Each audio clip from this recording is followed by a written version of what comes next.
My name's Sharon Williamson, and I have a mental illness.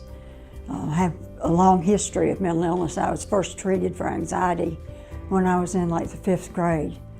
Then grew up and got into nursing school, and I was treated for depression the first time there. I was able to finish school. I went to work as an operating room nurse at Grace Hospital. I got into a situation that I didn't know what to do. I knew something was wrong, but I couldn't quite put my finger on what it was. I became very depressed, had 19 hospitalizations so far, but it's been 12 years since I've been hospitalized. I was in a state of deep depression, so deep that it's hard to breathe, and it's hard to even exist. I'm diagnosed with major depression, OCD, and bipolar disorder. And they all kind of kicked in and worked together on making my life miserable. The longest I was in the hospital was at Broughton for 6 months. I was told by a doctor, and you will never get a doctor to say he said this, but he told me, "You're never going to get out of Broughton." I had small children. My husband's blind. I was working full-time as a nurse on 3rd shift. I was going to school full-time during the day because I wanted to go back to, I wanted to get into pharmacy school. And things just evolved, and took over my whole life. But I crashed. I couldn't go on anymore. I couldn't handle the family. Couldn't take care of myself, much less anybody else. While I was in the hospital, I took a major overdose. I found out later that I was very lucky because that's one of the worst drugs that you can take. I was on life support. I coded. This is while I was at Broughton, and I woke up and I thought, something's got to change. I've got to do something different.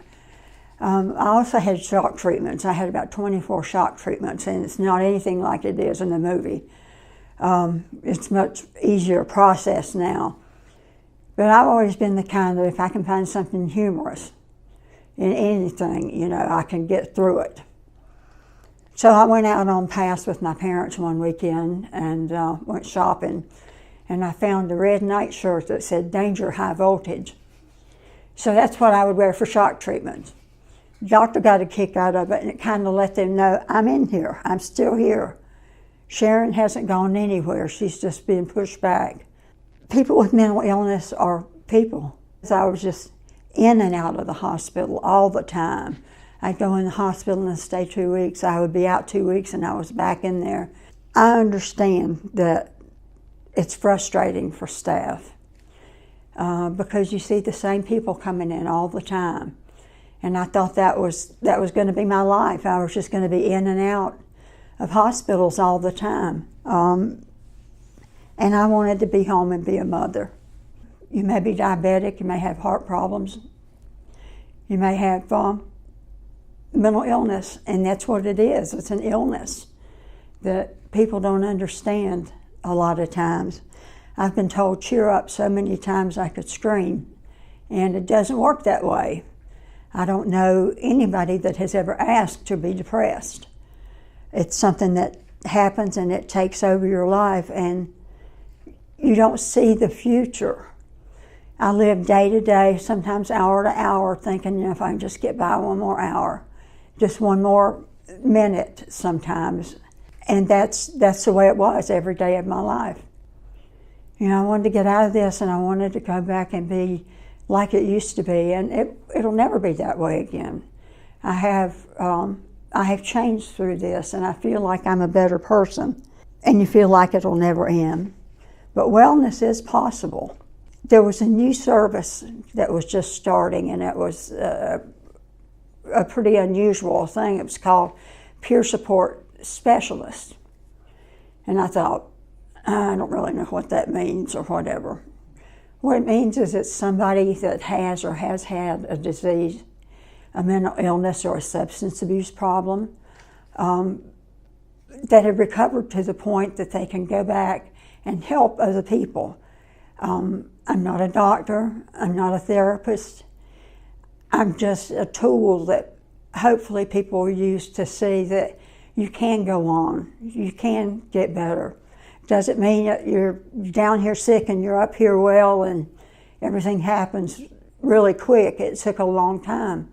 There were a lot of steps to it. But I finally thought, one thing I could do was to go back to school. I'm going to go in, I'm not going to say anything to them, I'm just going to see if I can do it.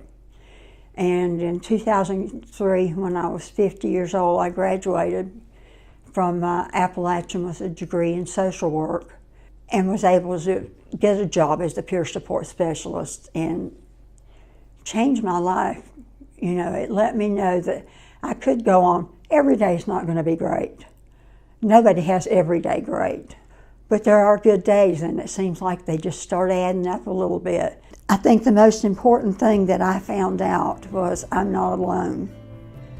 It's a very lonely feeling when you have a mental illness and people don't understand and people can't quite understand what you have to be depressed about. But once I found out that there were other people like me, it wasn't just me staying in the house and not wanting to go out and not wanting to go around people. Other people had this problem too, and it made all the difference in the world. And I hope that I can be there for people, because hopefully you'll get to that point where you see the light at the end of the tunnel. And I always tell my groups, you know, hit the bottom of the barrel, there's only one way to go, and that's up. The first time we were at Broughton, they said, "Are you talking about we can get well?" Nobody's ever told us that. And, you know, we would go and tell our stories and hope that they would understand that they weren't alone, you know. There are people there that would walk with them, you know. It's kind of nice to know somebody's got your back. Just let them know that there is hope, you know. That's a big thing, hope.